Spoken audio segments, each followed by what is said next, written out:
Hello and welcome to Eternal Youth. I'm Nicholas Barrett. This podcast is based on the following quote.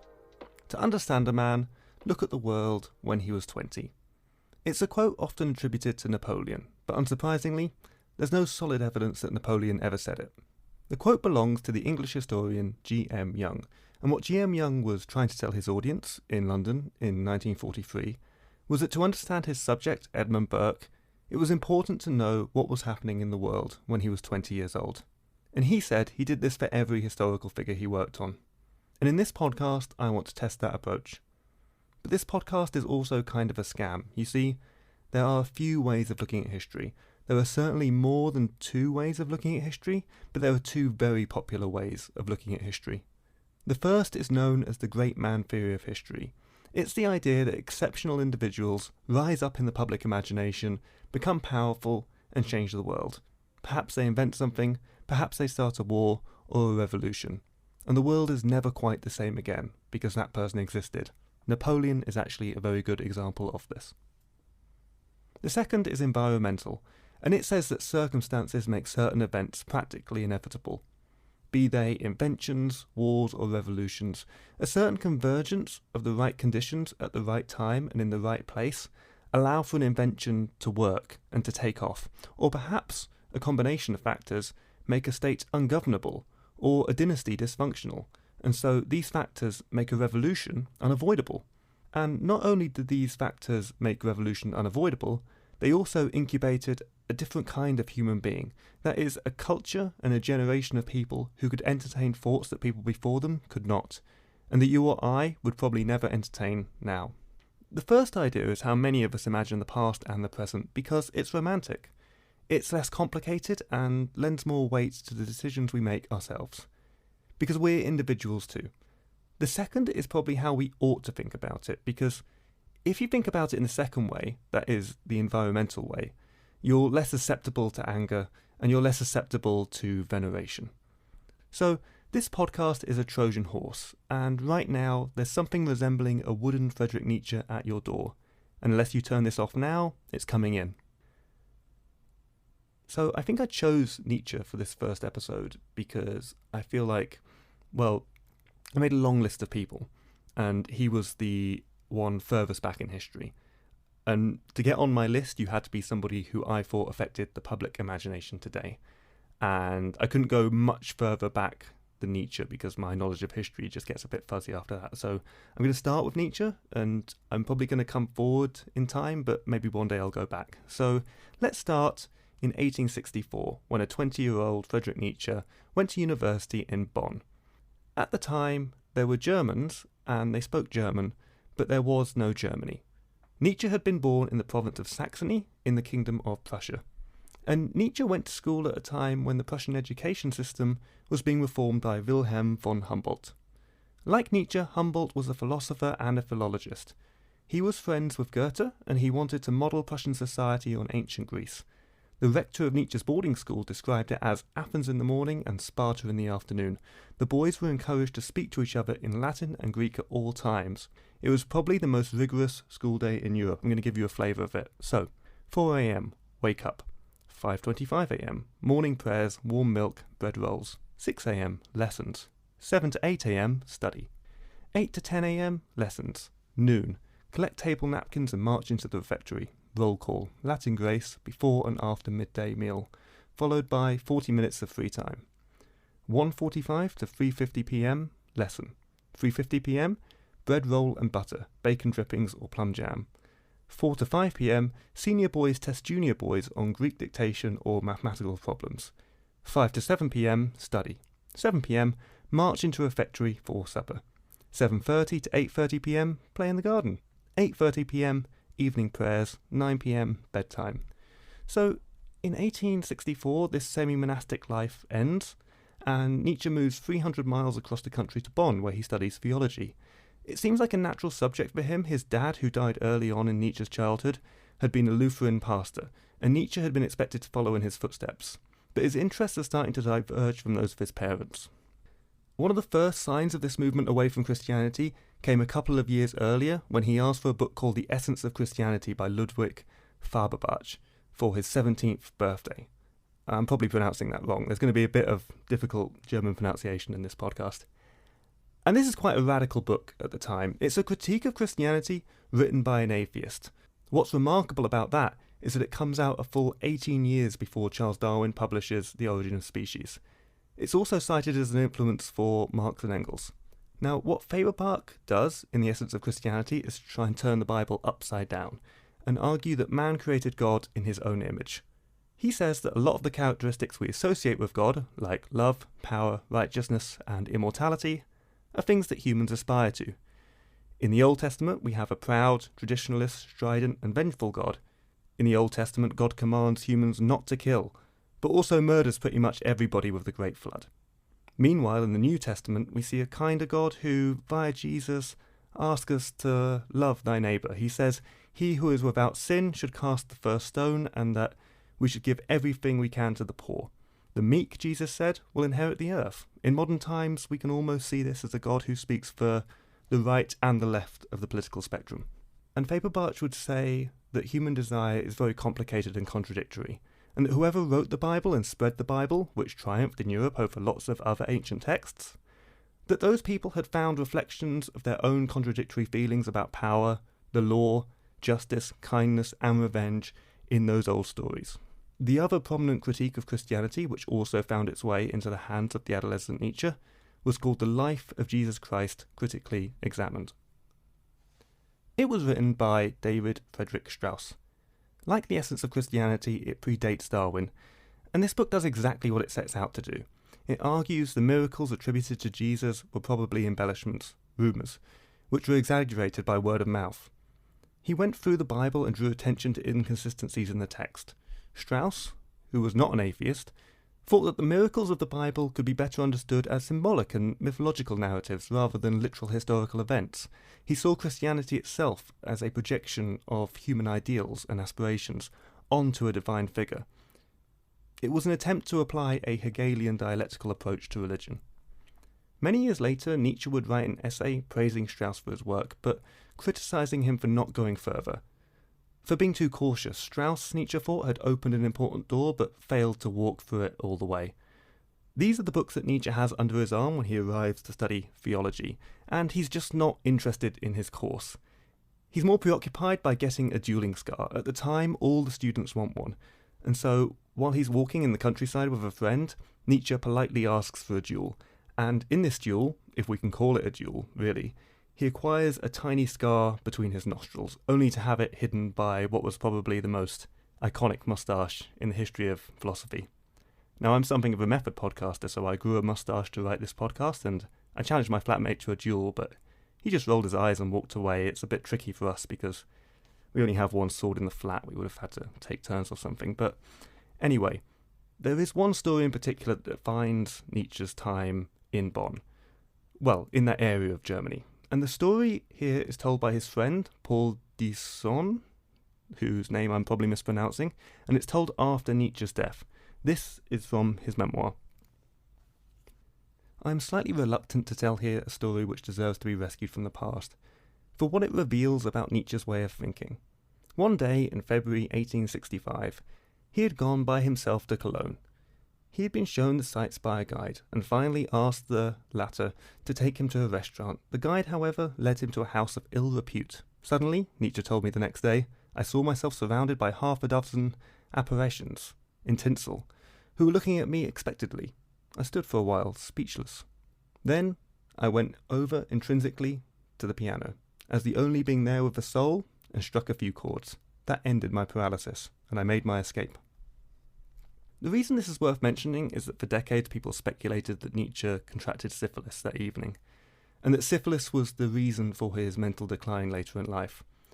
But Disson, who was very close to Nietzsche, is sure that he never touched a woman, in his words, and the scientific consensus seems to have shifted away from the idea that Nietzsche's breakdown was caused by syphilis. Nobody, it seems, is completely sure, but I'm something of a method podcaster, so actually, that's not so important in the context of 1864, 1865. I started this podcast by talking about the great man theory of history, and Nietzsche believed in it. And one of, if not the most prominent contemporary figure for Nietzsche would have been Otto von Bismarck. Now, to understand where Bismarck came from, we need to go back a couple of years to 1862, when the King of Prussia wanted to rebuild the country's army. His problem was that Prussian Parliament didn't want to raise the necessary taxes to pay for it. This was a liberal parliament set up after the revolutionary unrest of 1848, when people in many parts of Europe had rebelled against autocratic governance. The king appointed Bismarck as prime minister, and Bismarck's job was to break through the deadlock, even if it meant collecting those taxes for the army unconstitutionally. And in 1864, Bismarck uses his newly rebuilt army to start a war with Denmark. Lord Palmerston, who was the British prime minister, famously said of this war that only 3 people have ever really understood it: Prince Albert, who is dead, a German professor who has gone mad, and I, who have forgotten all about it. But it was essentially a territorial dispute which arose after Denmark tried to exert more control over 2 semi-autonomous regions, which were under the Danish crown but had big German-speaking populations. It was a war that Prussia had already fought and lost a few years earlier, but this time Prussia had Bismarck and his new army, and Denmark was quickly defeated thanks to Prussia's superior numbers and superior guns. That Prussian parliament had been created to appease Liberal Democrats after 1848. Bismarck wasn't a fan. Germany, he said, does not look to Prussia's liberalism, but to its power. It is not through speeches and majority decisions that the great questions of our time are decided, but through iron and blood. And Nietzsche was paying attention. Over the course of Nietzsche's life, Bismarck would become arguably the most powerful man in Europe, and would unify Germany and create the German Empire. And he would unify Germany with the help of guns and cannons. People today still argue about whether the unification of Germany was a merger or a hostile Prussian takeover. And while this is going on, Nietzsche, like many others, is becoming an admirer of Bismarck, though he wouldn't put anything in writing for another few years. But back in Bonn, Nietzsche is quickly falling out of love with theology. He spent his 2 terms there racking up debt. Bonn was very expensive, and he was spending too much time drinking beer and sleeping in. And to get a sense of his attitude towards theology, we can read a letter he sent to his sister. Every true faith is indeed infallible. It performs what the believing person hopes to find in it, but it does not offer the least support for the establishing of an objective truth. Here the ways of men divide. If you want peace of mind and happiness, then have faith. If you want to be a disciple of truth, then search. What Nietzsche finds is philology, which is the history and structure of languages. In Human All Too Human, he calls philology the art of accurate reading. It wasn't uncommon for students to swap universities, and so he leaves Bonn and travels across the country to study philology in Leipzig, which is one of the oldest universities in Europe. And the difference is night and day. Literally, it's night and day. In Leipzig, he's up at 5 a.m. to attend lectures every day, and he turns his local cafe into what his biographer, Sue Prudhoe, calls a philological stock exchange. I love that idea. Now, not long after his arrival in Leipzig, a professor encourages him to start a philological society where students write papers and read each other papers. At the society's second meeting, Nietzsche produces a paper on a 6th century Greek poet, and when the professor sees this paper, he gushes over it and he urges Nietzsche to write a book. People are starting to recognise him as a prospect. Soon he starts giving his own talks at the university, which become popular. Crucially, when he goes home for Easter, for the first time in his life, he doesn't take communion. And like many people today, he has to make an agreement with his mother that they won't discuss religion together anymore. But Nietzsche's life, as far as he's concerned, is about to change forever again. In October 1865, he impulsively buys a copy of The World as Will and Representation by Arthur Schopenhauer, and he absolutely loves this book. Years later, in Untimely Meditations, he describes himself as one of those readers of Schopenhauer who, when they have read one page of him, know for certain they will go on to read all the pages and will pay heed to every word he has ever said. He says that this book has been written specifically for him. So what is this book? Let's get into it. The World as Will and Representation is a reply to Immanuel Kant, and Schopenhauer starts by developing Kant's ideas of the way we humans experience reality. So to try and understand Schopenhauer, we need to understand Kant first, and the difference between the subject and the object. So you may find yourself behind the wheel of a large automobile, and you may find yourself in a beautiful house with a beautiful wife. But Kant says that our perception of cars, our perception of houses, and any other object is mediated and limited by our senses. We, the subject, take in data which is always limited regarding every other object, then impose our own ideas about time, space and causality back onto that object, so we can put them into a context that we can understand. And crucially, according to Kant, that means we can't understand what the world is like without our filters of time and space layered over them. So you are a subject, while the large automobile and the beautiful house are objects.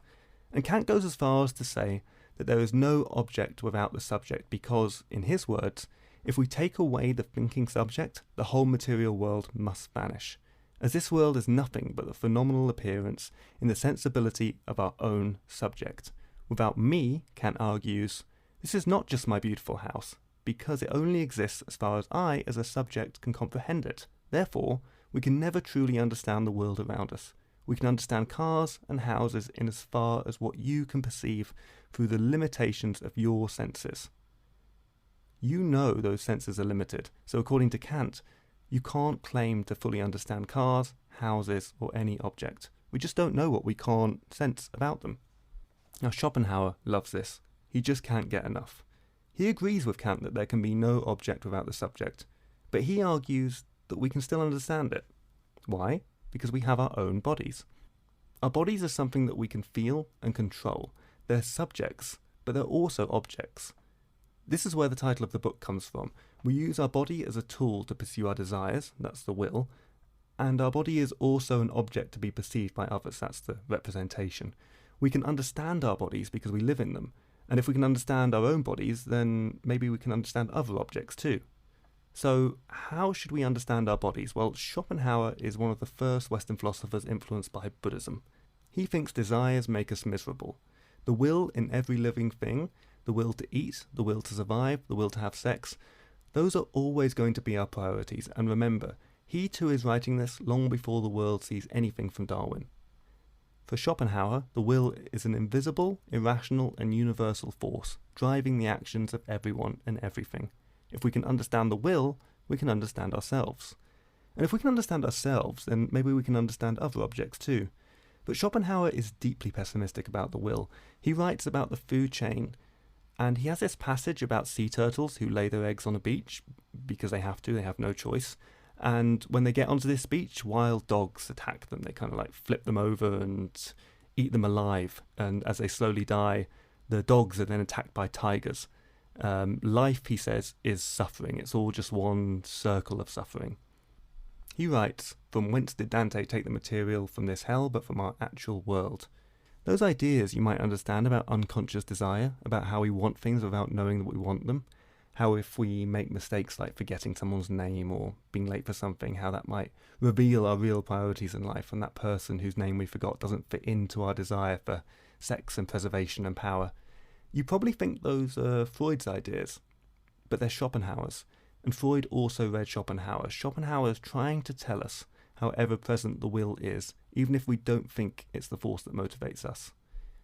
Now we have to put a health warning on this. Schopenhauer's father died when he was very young. He drowned in a canal, and because he was known to suffer from anxiety and depression, some people, including Schopenhauer himself, believed it was suicide.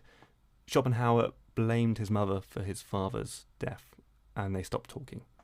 And Schopenhauer was probably celibate. When he tells his readers that love is just a trick on behalf of the will, compelling us to breed, he might not be the best witness. Schopenhauer then tells us that bad things can and will happen to good people because the universe is ruled by chance and indifference. Life is unfair, life is suffering, and there's only one escape, one way for humans to come anywhere close to true objectivity, and that's art. Creating and enjoying art can give us a temporary respite from the suffering of everyday life. Through art, and music in particular, we can exist between the boundary separating the object from the subject. That is, the boundary separating us from the world around us. And when we look at art or listen to music, we can, for a few brief moments, detach from the universal will and forget about our suffering. Nietzsche is still synonymous with the idea that God is dead, and the idea that there is a will to power within all of us. He's a man who wrote that Christianity was a story the weak told themselves to avenge the strong, and a man who tried to warn us that without Christianity, we would find other ways to seek the power it once gave us. Thank you for listening. I'm Nicholas Barrett, and if you enjoyed this podcast, I will make more of them. See you next time.